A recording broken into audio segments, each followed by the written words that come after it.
آج دنیا بھر کی طرح پاکستان میں بھی یوم صحافت منایا جا رہا ہے۔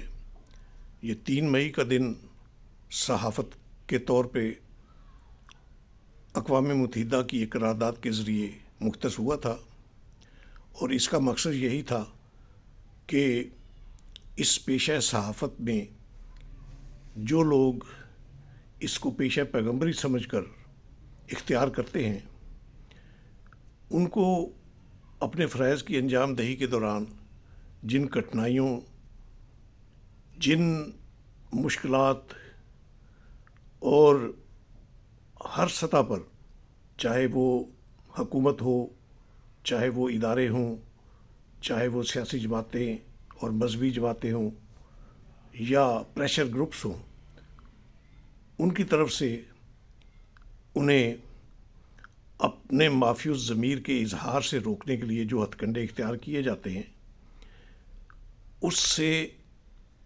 تحفظ دلانے کے لیے متعلقہ حکومتوں کو احساس دلایا جائے۔ تو پاکستان اس حوالے سے زیادہ کٹھنائیوں والا ملک ہے کہ یہاں قدم قدم پر صحافیوں کو اپنے فرائض کی انجام دہی میں رکاوٹوں کا سامنا کرنا پڑتا ہے، اور بالخصوص اپنے مافیوز ضمیر کے اظہار کے لیے انہیں اپنے ملک کے حالات کی روشنی میں الفاظ ڈھونڈنا پڑتے ہیں۔ اس حوالے سے میں سمجھتا ہوں کہ پاکستان صحافت کے معاملے میں پیچیدہ تر ملک ہے، جہاں صحافیوں نے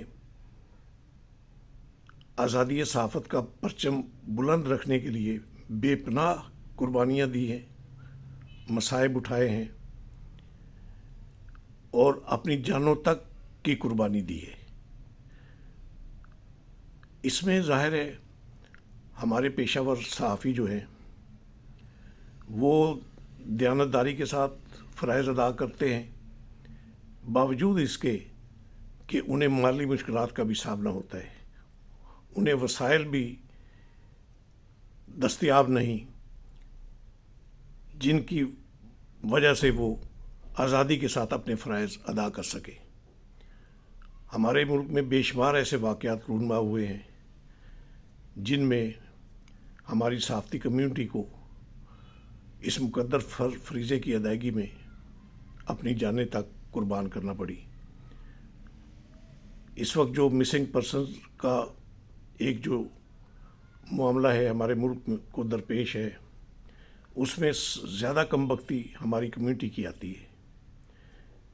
بے شمار صحافی اسی جرم میں اٹھائے گئے کہ وہ اپنے طور پر کلمہ حق بلند کرتے ہیں۔ ابھی حال ہی میں عبدالمجید ساجد صاحب کو، جو لاہور پریس کلب کے 2 بار سیکرٹری بھی رہے ہیں اور ووکل جرنلسٹ ہیں، انہیں بھی اٹھایا گیا ان کے گھر سے۔ تو یہ جو معاملات ہیں بہت ہماری کمیونٹی کے لیے تشویشناک ہیں۔ اس کا مداوع کرنا، جنہوں نے اس کا مداوع کرنا ہے، وہ خود ہی ایسے معاملات میں شریک پائے جاتے ہیں۔ تو اس طرح صحافیوں میں عدم تحفظ کی فراز زیادہ اجاگر ہوتی ہے۔ اس کے باوجود میں سلیوٹ پیش کرتا ہوں اپنی برادری کے ان ورکرز کو جو اپنی جان جوکھوں میں ڈال کر اس مقدر فریضے کی انجام دہی میں کوئی کسر نہیں چھوڑتے۔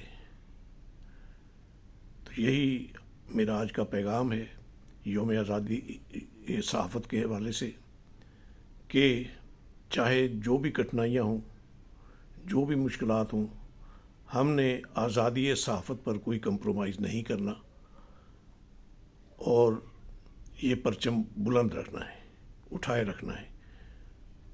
اس کے لیے ہمارے پاس بے شمار مثالیں موجود ہیں۔ نوائوت گروپ جو ہے وہ اس کی بڑی مثال ہے، جو اپنے اجراء سے اب تک نظریاتی صحافت کا دامن تھامے ہوئے ہے، اور اس کے لیے اس نے بہت سارے مصائب برداشت کیے ہیں۔ اللہ ایسے اداروں کو استقامت کے ساتھ اپنے فرائض ادا کرتے رہنے کی ہمت دے. جی.